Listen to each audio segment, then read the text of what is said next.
Salam sepak bola, teman-teman netizen atau warganet yang saya hormati semuanya. Selamat bergabung kembali ke konten terbaru dari channel YouTube Triple B. Dan di konten terbaru hari ini saya ingin memberikan preview dari dua pertandingan di English Premier League. Yang pertama adalah antara Manchester United versus Crystal Palace yang akan dimainkan nanti malam mulai pukul 21.00 waktu Indonesia Barat. Dan yang kedua adalah antara Tottenham Hotspur versus Liverpool yang akan dimainkan nanti malam juga mulai pukul 23.30 waktu Indonesia Barat yang akan disiarkan live di SCTV, dan kebetulan saya yang akan siaran pertandingan tersebut, teman-teman. Pertama-tama tentu saya ingin memberikan analisa dari pertandingan antara MU versus Palace yang merupakan ulangan dari pertandingan sebelumnya di Piala Liga Inggris yang berakhir untuk kemenangan MU dengan skor telak 3-0. Memang di pertandingan Liga Premier Inggris kita bisa melihat ya bahwa para pemain MU kerjasamanya belum konsisten. Ya karena memang banyak pemain dari MU yang absen di awal musim ini. Namun faktor utamanya adalah kesulitan bagi para pemain untuk keluar dari pressure para pemain tim lawan. Jadi kalau yang saya perhatikan teman-teman, bahwa para pemain tim lawan itu memilih untuk memberikan tekanan kepada para pemain MU mulai dari lini pertahanan mereka.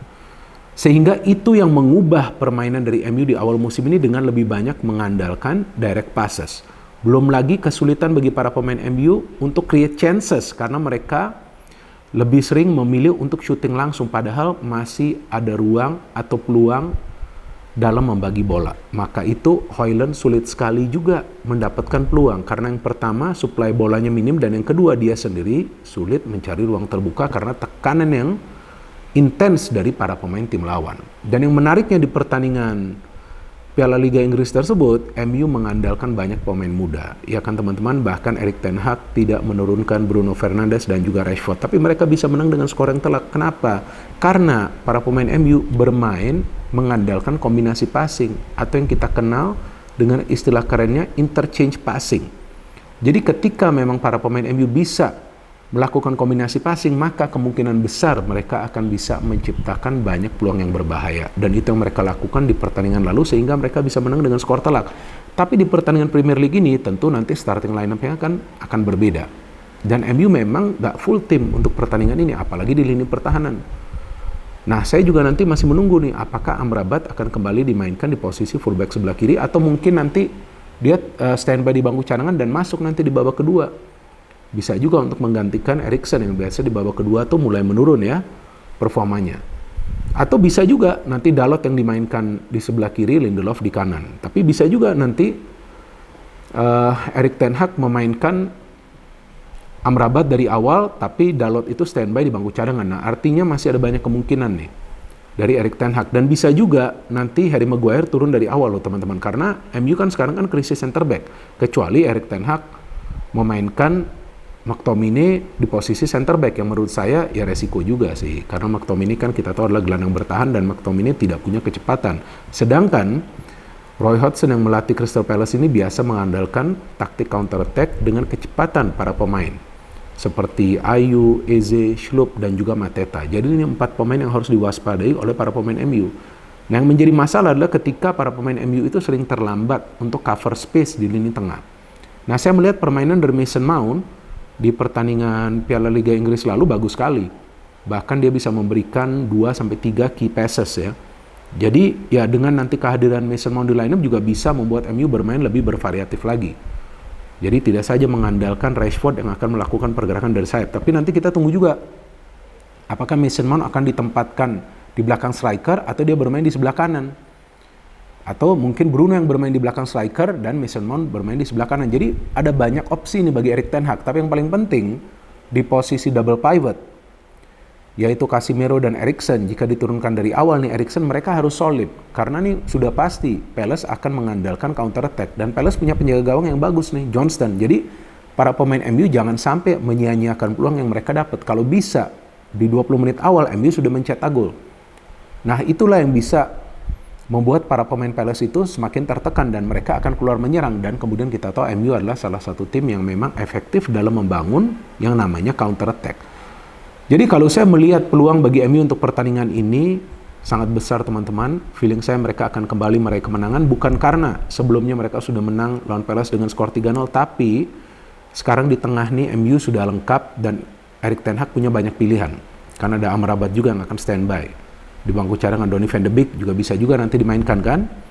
Jadi pilihannya banyak. Tinggal bagaimana sekarang para pemain yang bermain di lini tengah juga bisa cover para pemain yang berada di lini pertahanan karena MU tidak full tim. Dan Onana tentu diharapkan ya jangan sampai melakukan kesalahan. Nah dia juga harus bagus nih kali ini performanya. Jadi kalau feeling saya nih teman-teman, MU kemungkinan besar akan meraih kemenangan.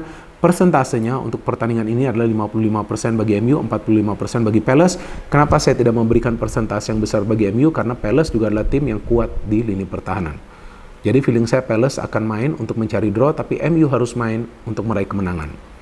Dan saya harapkan nanti Hannibal juga salah satu pemain muda dari MU bisa diberikan kesempatan untuk turun sebagai pemain pengganti, karena dia pemain yang bagus loh.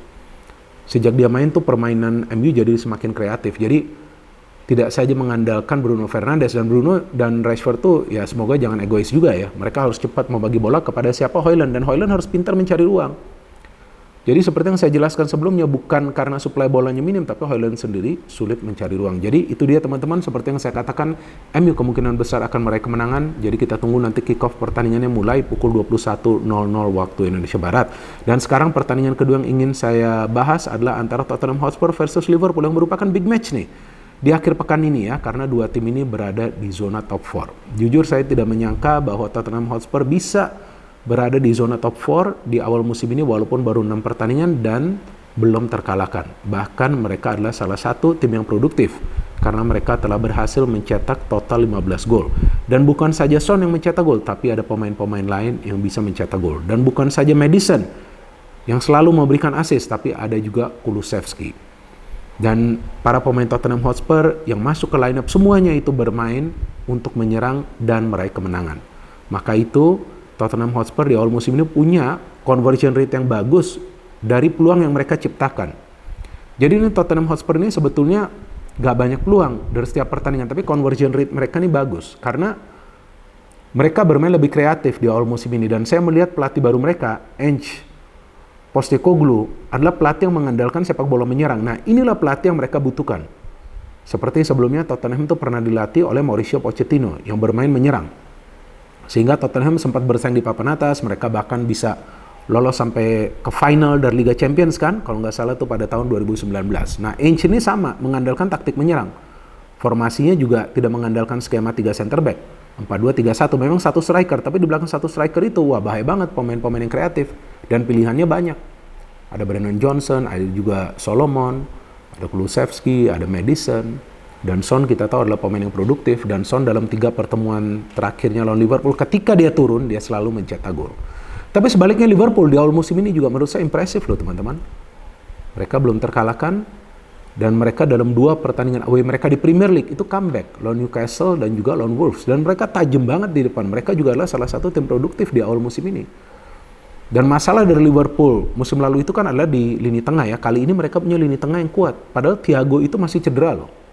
Kan mereka punya Szoboszlai, mereka punya McAllister, ada Wataru Endo juga, ada Curtis Jones juga, ya pemain muda yang sekarang semakin bagus performanya.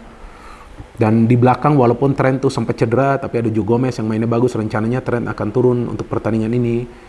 Van Dijk semakin solid, ya kan di pertahanan, ya walaupun sebelumnya dia mendapatkan kartu merah. Robertson ya semakin baik, bahkan banyak overlapnya. Dan di depan, disinilah saya melihat keuntungan bagi Jurgen Klopp, karena dia punya lini depan yang produktif dan juga ada banyak pilihan bagi dia. Jadi ketika ada pemain yang sulit perform di depan, dia bisa melakukan pergantian pemain, kecuali Salah lah ya, karena Salah ini kan memang pemain yang diandalkan, dan Salah ini yang menariknya adalah pemain yang paling banyak memberikan assist sejauh ini loh teman-teman. Jadi para pemain dari Tottenham Hotspur juga harus bisa mengawal Salah nih, karena memang Salah ini tidak pernah salah dalam memberikan assist. Jadi ya menurut saya ini pertandingan akan berjalan seru dan kemungkinan akan ada banyak gol yang tercipta karena dua tim ini bermain dengan strategi menyerang. Dan memang sih Jurgen Klopp punya rekor yang bagus ya lawan Tottenham Hotspur. Bahkan terakhir kali Tottenham Hotspur menang lawan Liverpool itu adalah pada bulan Oktober tahun 2017 lalu dengan skor 4-1. Sudah lama sekali. Tapi ini adalah Tottenham Hotspur yang berbeda. Bahkan penjaga gawang mereka ini bagus banget, Vicario ya, yang dalam setiap pertandingannya minimal melakukan 3 saves yang krusial. Minimal loh. Ada juga tuh lawan Manchester United dia melakukan 6 saves yang krusial. Jadi kalau menurut saya teman-teman, untuk pertandingan ini, feeling saya Tottenham Hotspur punya peluang untuk meraih kemenangan. Tapi tipis. Jadi saya juga ingin memberikan persentase untuk pertandingan ini sama seperti pertandingan MU versus Palace, yakni 55% bagi Tottenham, 45% bagi Liverpool. Ini Tottenham Hotspur yang berbeda. Mereka bermain kreatif, mereka bermain mengandalkan kecepatan, dan mereka tidak saja mengandalkan satu pemain untuk mencetak gol, dan progresif passing mereka bagus, pergerakan tanpa bola mereka bagus. Bagi Liverpool kuncinya adalah mereka harus bisa merancang counter yang cepat ketika mereka menguasai bola setelah para pemain Tottenham menyelesaikan sebuah serangan. Karena walaupun Tottenham tajam di depan, tapi sebetulnya di belakang mereka masih punya masalah. Jadi kita tunggu saja hasil akhir dari pertandingan ini. Teman-teman, prediksinya seperti apa? Bisa memberikan prediksi kalian di kolom komentar di bawah konten ini. No hate, no politics, only football. Salam sepak bola.